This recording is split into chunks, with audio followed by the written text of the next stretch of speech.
Hello and welcome to National Focus for Wednesday, June 5, 2024. I am Julian Morris. In the headlines, Prime Minister Skerrit says Cabrit Marina will transform the north and boost tourism. The Ministry of Agriculture moves to the next phase of Agro processing grant funding program, and Dominica observes World Environment Day. The details of the headline stories and more when we return.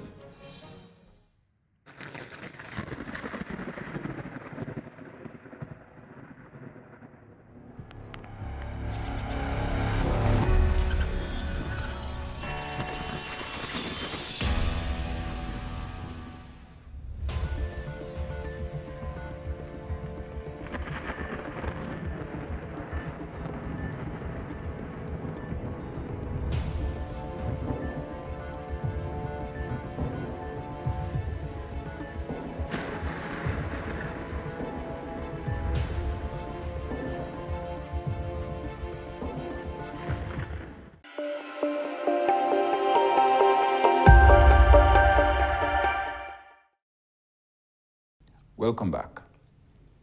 Prime Minister the Honorable Roosevelt Skerrit says the construction of the Cabrit Marina will transform the north of the island and boost the tourism sector. A groundbreaking ceremony was held for the new Cabrit Marina in Bell Hall, Portsmouth on Saturday, May 25. The $75 million marina is expected to transform the economic landscape of Portsmouth. The marina will be constructed near the Intercontinental Hotel in the Bell Hall, Douglas Bay area. And upon completion, will help transform the economy of Portsmouth and surrounding communities with the creation of new jobs and businesses. Certainly, we will see the growth of the yachting sector into a more organized economic activity in the north, attracting greater number of visitors to our country. The marina will be constructed at an estimated cost of US $75 million, or just over EC $200 million, over an 18 to 24-month period by Range Development, with funds raised under the Dominica's Citizenship by Investment program. The marina is part of a wider thrust by government to build economic sustainability in all sectors. The Cabrit Marina construction is part of this government's overall thrust to implement several major infrastructural projects over the coming months and years, which will lead to sustainable development and long-term social and economic prosperity for our country. The Prime Minister also explained that numerous studies have been done in the area to test the suitability of the location for this major project. When we did the hotel there for the Intercontinental Hotel, a complete EIA was done for the entire swamp area, not only for where the hotel itself located. And this was done, I believe, by some local Dominicans and some foreign people. And as I understand it, that EIA still stands because the circumstance has not changed in any way in that vicinity, and the EIA has a particular shelf life, as I've been advised. Further to that, the additional studies have been done in the area, as it relates specifically to the marina. That was done prior to even when we built the hotel there, and subsequent to that was done. Prime Minister Skerrit reassured citizens that all environmental safety precautions will be taken during the lifespan of this project. The Dominican public can be rest assured that all of the necessary environmental safeguards will be respected. There's no government and there's no prime minister in this country that has shown the greatest regard for the environment than myself and this government. And in defense and in terms of the conservation and the preservation of the environment. So all of these things will be taken into consideration. And of course, they can be made public and people can scrutinize them if they so desire. The Cabrit Marina will be built in an area adjacent to the Intercontinental Dominica Cabrits Resort and Spa, with slips for berthing super yachts of up to 150 feet. The marina waterfront will feature food and beverage outlets, retail shops, supermarkets, and a craft market. The plan also includes essential administrative and government support services such as a Harbour Master's Office and offices for immigration, customs operations and maintenance. The Ministry of Agriculture, Fisheries, Blue and Green Economy has moved to the next phase of the Agro Processing Grant Funding Program under the Emergency Agricultural Livelihoods and Climate Resilience Project, EALCRP. Social Safeguards Officer for the EALCRP, Ms. Kamasha Sylvester, gave an update on the program. She says over 140 applications were received. The program was launched in April. So far, we've had 148 applications, to which we will aid 120. Now, they are placed in 3 categories: micro, small, and medium. 20 people will be placed in the medium category, 40 applicants will be placed in the small category, and 60 applicants will benefit in the micro category. We've received applications from cocoa producers, from coffee producers, island-wide meat producers, from straight across the board. The next stage of the program is to examine the needs of each selected applicant. We've ceased from accepting applications, and our next move is to go out and commence the verification process. On the 10th of June, we will begin the verification process in the northeast of the island. So that will be from at least Ansdime to all the way Marigot-ish. Of course, the number of applicants, we won't do the entire, all the people in the east on one day. That is practically impossible. However, we'll break it down at least between eight people per day. We'll do three visits weekly: Monday, Wednesday, and Friday. So every Monday, Wednesday, and Friday we'll be out on the road. The Emergency Agricultural Livelihoods and Climate Resilience Project, EALCRP, being implemented is part of an overall development partner initiative to support medium and long-term recovery in Dominica following the passage of Hurricane Maria on September 18, 2017. The project contributes directly to Dominica's National Agricultural Policy and Action Plan 2016-2025 that identified several key needs for agricultural development, including a more modernized agriculture sector, increased farm productivity, and overall climate resilience of the country's agriculture and food systems. Partnership Initiative for Sustainable Land Management, PISLM, continues to play an instrumental role in advancing solutions to preserve the land and forest resource in Dominica. The contribution of the projects being implemented under PISLM to land restoration and the overall resilience of the island has been emphasized. Here in Dominica this week, and as we do annually, as some viewers may know, we're here annually, that is PISLM, here to discuss some of our projects that we have ongoing in the country, specifically the Sustainable Land Management Project, as well as you can see behind me, strengthening the resilience of forest and agricultural lands in Dominica. And both of these projects are actually on their way out as they're winding down implementation. And we've had some really good achievements. We did have some challenges, some obstacles that we've managed to overcome. And I must say that we are indeed happy that we're here again to see that these projects can reach a beneficial end, not just ending for ending's sake, but to an end where people can say, well, they benefited from the project. PISLM has accomplished significant milestones working alongside the government to enhance forest and land restoration, such as boosting the capacity of nurseries across the island. As some people may know, we have actually helped the Division of Forestry, Wildlife and Parks to bolster their capacity to produce more seedlings to support the government's initiative of planting 1 million trees by, I'm not sure, I don't want to be misquoted, it might be 2030. But I think it's a very good goal to look towards, and I think we can achieve it. As we heard today, we have planted near to 300,000 trees since 2017, and I think even though we have some time to go, I think we can definitely do it with this impetus that we're now seeing today. PISLM continues to make a positive impact, establishing the planning, information and coordination frameworks necessary to support sustainable land management in Dominica. The city of Roseau and the city of Saint-Esprit in Martinique to cooperate in areas of agriculture, sports, and health. The process towards twinning these two municipalities has been ongoing for the last 14 years.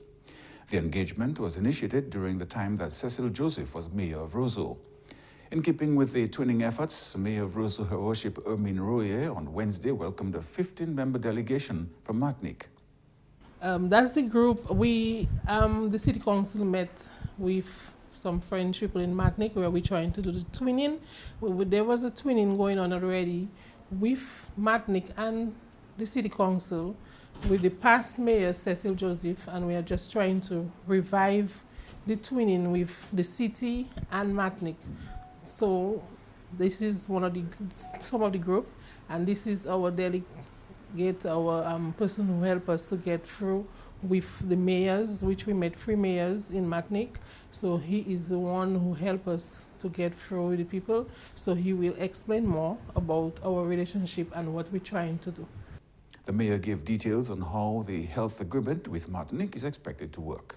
The health, the agreement we put forward, if you have somebody here that's sick, like a family member or somebody in the municipality, we could contact Morris. Morris can contact the mayor, or I could call the mayor directly to assist the person. So that is part of our agreement. So when Morris come here with the group, he bring them more is to get familiar with the place. It's a form of tourism as well. Most of the members of that delegation who have previously visited Dominica plan on visiting some of the island's tourist sites during their stay. The French counterparts visit Dominica each year. Last year, they visited with a group of 77 members. Heading the French delegation is Maurice Inimod, who has worked with the health minister and a parliamentary representative for Grand Bay, the late John Fabian, and the late Charles Gregoire, former village council chairman of Grand Bay. Upon meeting the mayor of Roseau, Mr. Inimod proposed that the relationship which began under Cecil Joseph be continued. He says his proposal was well received. Mayor of Roseau, Her Worship Ermine Royer, has also met with mayors from Grand-Rivière and Macuba in Martinique for discussions. There are plans to invite the mayor of Saint-Esprit to Dominica. You are watching National Focus. More when we return.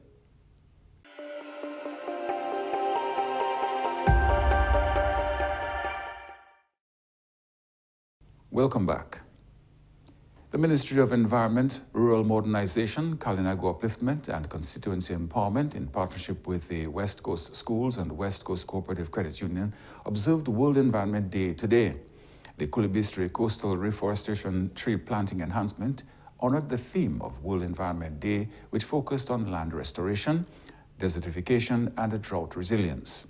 This year, World Environment Day focuses on land restoration, halting desertification, and building drought resilience. Observed annually, this is a powerful reminder of our collective effort as far as taking care of the environment is concerned. In this regard, our ministry, the Ministry of Environment, is conducting a reforestation activity right here in the community of Kulibistri. We understand that the community of Kulibistri was severely affected by natural disasters in the past. 2015, Tropical Storm Erica completely devastated the Kulibistri community, and then 2017, we had the ravages of Hurricane Maria affecting this community. So we recognize that this is an urgent need and a collective effort, as I mentioned, for every one of us to play our parts in planting trees to minimize the impacts of natural disaster and climate change. The land reforestation of the Kulibistri coastal zone will take place in 2 phases. The reforestation activity of the Kulibistri coastal and riparian forest will occur in 2 different phases. The first phase includes the riparian and highway restoration. The species will include coconut, galba, sea grape, almonds, noni, fat pork. And then phase 2 focuses on strengthening the primary and secondary coastal buffer and riparian restoration. Coastal strengthening species for primary buffer will include only coconuts, and secondary buffer will include almonds, sea grapes, galba, flamboyant, cashews, and fat pork. Species for riparian restoration in this phase will consist of riverside grapes and mangoes. The agroforestry species planted will mitigate the effects of climate change and strengthen the surrounding ecosystems. Minister for Environment Honorable Kozia Frederick stressed the importance of every individual in building sustainability. The work we do in partnership with PISLM and the UNDP, it's not a job or a task for only the Ministry of Environment. It's a task that is all-embracing. And like you realize, the soil restoration in that case really affects everyone across the board. And so we're here because it is important that we all play our part to ensure that we keep our island pristine and green. We speak to the first climate resilient country. We speak to the nature island, but we have a part to play in all of this. Meanwhile, Honorable Darren Pinard called for greater commitment to efforts for environmental preservation. Let us embrace the spirit of World Environment Day, not just today, but every day. Let us commit to restoring our land and protecting our natural resources. By doing so, we ensure that future generations have a living space that is free from pollution and rich in biodiversity. I am particularly pleased that the World Environment Day, on this World Environment Day, we take decisive actions and provide solutions to the environmental challenges we face. This government is all about fostering a sense of stewardship and responsibility in every individual, in every community and organization towards our country's development. President of Dominica, Her Excellency Sylvani Burton, members of cabinet, governmental departments, development agencies, and nature-based NGOs stood in full solidarity and support for World Environment Day. Coming up next, the Creole News Highlights with Jenno Jacob.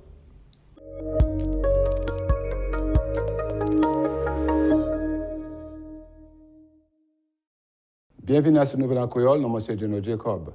Premier ministre Dominique Honorable Roosevelt Skerrit dit construction Marina Cabrits qui transforme Nord Dominique et biba économie en force. Il fait parole cela en une cérémonie en Bell Hall, Guantans, mai 25 2124. Marina qui a coûté 75 millions de dollars. Marina a supporté le gouvernement en développement économique Dominique en tout secteur. Honorable Skerrit dit autant study pour faire certains qui placent la sous table j'ai fait gouvernement qui prend toute précaution ça c'est en la vie pour gérer ça là. Pour 40 années Dominique et puis Martinique qui a fait échange culturel mais Ozo Hermine Royer et puis mes villes Martinique joignent mois passé pour parler contre travail yo ça fait ensemble. Il y a un groupe 15 moun de Martinique venu aujourd'hui pour découvrir Belté Dominique. Il y a Morris, l'association Saint-Esprit, maintenant, parler et puis nous. Depuis 40 ans, je travaille avec Dominique. Je mené un groupe ici, 2 fois, peut-être même 3 fois dans l'année. Je travaille puis ministre santé, je travaille Faben John. Hein? Et maire qui était Grand-Béa longtemps avant. Non, grand homme là, grand homme. Non, avant ça, longtemps. C'est Grégoire, Charles Grégoire. Je travaille avec Charles Grégoire depuis je suis à Sud-Afrique. Et c'est la première fois qu'il invité moi à venir à la Dominique. Et puis depuis ce jour-là, je travaille avec la Dominique, Sainte-Lucie, mais tu me plus et Dominique, puisque je plus, je senti comme plus meilleur à ce Dominique, parce que c'est la nature. Moi, j'aime la nature là, et puis c'est mon moyen aussi. Madame Date là l'autre jour et puis moi mais Xavier parce qu'il est allé baigner dans de l'eau chaude. Qui a venu plus jeune chaque là. Monsieur Morris dit nous ça et puis Rousseau qu'a proposé. Là moi jeune madame le maire, madame Hermine, c'est ça. Et m'a proposé yo de venir Martinique pour continuer le travail là et Cécile Joseph a commencé.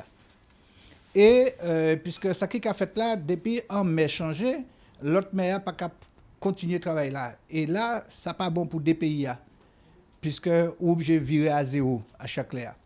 Et bien, je suis content. Les m'a dit ça, madame la Vini, des membres conseil là.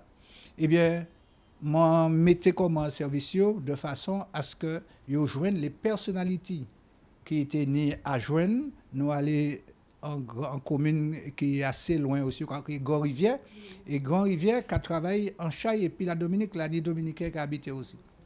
Et puis, nous mettons, fait joindre mes Grand-Rivière et mes Macouba.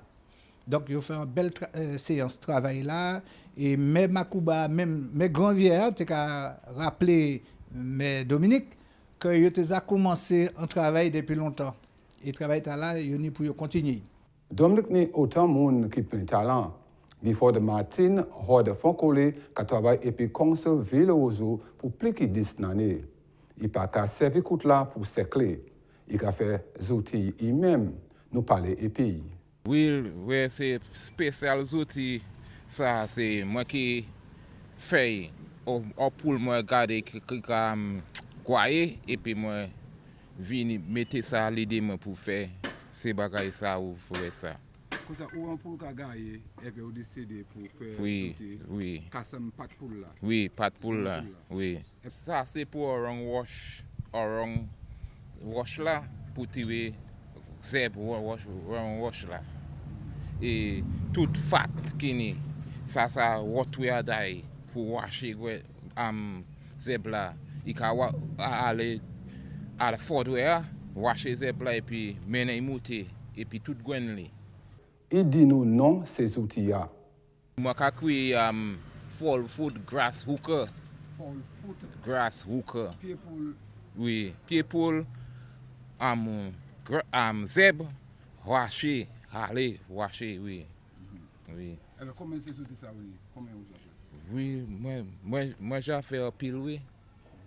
Mais pour moi-même, moi j'ai fait pour nom qui travaille City Council, moun qui travaille City Council, moi j'ai fait bayo.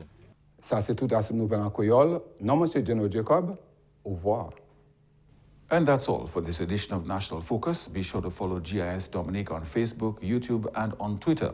You can also drop us an email at gis@dominica.gov.dm. From all of us here on the GIS News Production Team, I am Julian Morris. Thank you for watching.